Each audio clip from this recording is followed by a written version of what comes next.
कल 20 जुलाई को दिल्ली में जो प्रोटेस्ट हुआ छात्रों के द्वारा, वो इतिहास में याद रखा जाएगा।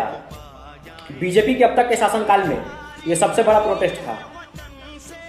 याद करिए 1974 की घटना, जब उस समय की तत्कालीन प्रधानमंत्री इंदिरा गांधी अपनी जिद पर ऐसे ही अड़ी हुई थी, किसी की बात सुनने को तैयार नहीं थी।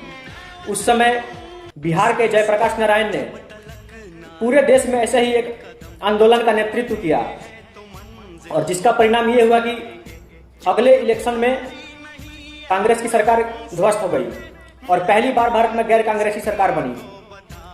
और आज सेम वही रवैया बीजेपी अपना रही है।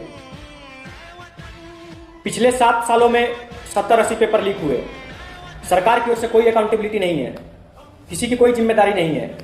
अभी जब नीट 2026 का पेपर लीक हुआ, 20 बच्चों ने सुसाइड किया। वो बच्चे सिस्टम के फेलियर की वजह से मरे हैं, तो उसकी जवाबदेही भी सिस्टम को देना होगा। 20 बच्चों के ऊपर प्रधानमंत्री की कोई संवेदना नहीं आई। प्रधानमंत्री ने एक शब्द तक नहीं बोला इस पेपर लीक उद्योग के बारे में। और जब आज ये बच्चों का गुस्सा फूटा, जब लोग आंदोलन करने चले, लोग संसद की ओर चले, कुछ लोग ये तर्क दे रहे हैं कि इसमें अपोजिशन के लोग शामिल थे। तो ये बताइए कि जब रूलिंग पार्टी की संवेदनाएं मर जाएंगी अपने नागरिक के प्रति, तो नागरिकों की आवाज कोई तो बनेगा ना। तो अगर अपोजिशन नागरिक के मुद्दे उठा रहा है, हालांकि अपोजिशन ने भी ऐसा कोई बड़ा काम नहीं किया है। जब 20 दिनों से ये प्रोटेस्ट चल रहा था, तो अपोजिशन एक बार भी देखने नहीं आया क्या हो रहा है क्या नहीं। वो बच्चे खुद लड़ रहे थे अपनी जिंदगी, लेकिन जब भीड़ बढ़ी तब अपोजिशन आया इसमें। और ठीक है, अगर अपोजिशन मुद्दा उठा रहा है तो इसमें गलत क्या है? क्या अपोजिशन का ये अधिकार नहीं है कि वो देश के मुद्दे उठाए? क्या अपोजिशन देश नहीं है?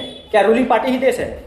जो ये कह रहे हैं कि ये लेफ्ट के लोग थे, तो मैं उनसे पूछना चाहता हूं कि अगर ये लेफ्ट के लोग थे, अगर ये इतना कर रहे हैं, तो आप राइट के थे, तो आपने क्यों नहीं ये पहले कर दिया? इनसे पहले आप खड़े हो जाते पेपर लीक के ऊपर। जो बच्चों ने सुसाइड किया उनके लिए आप खड़े हो जाते। आप भी तो नहीं आए, तो फिर आप दूसरों को गलत कैसे कह सकते हैं? अगर आप पहले आते, आप ये आंदोलन का नेतृत्व करते हैं, आप कहते कि नहीं सरकार को इस पर सुनना चाहिए, इस पर सरकार की जिम्मेवारी तय होनी चाहिए, तो हम आपका सपोर्ट कर देते। लेकिन आप नहीं आए, और जो अगला बंदा कर रहा है आप उसे अलग तरीके से मैनिपुलेट कर रहे हैं, उसे आप एंटी नेशनल बनाने में लगे हुए हैं।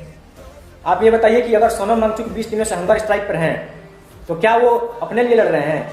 नहीं, वो इस देश की फ्यूचर जनरेशन के लिए लड़ रहे हैं, ताकि आने वाले टाइम पे education system free and fair हो। आपका बच्चा भी एग्जाम देगा, दूसरे का बच्चा भी एग्जाम देगा, तो फ्री एंड फेयर एजुकेशन हो।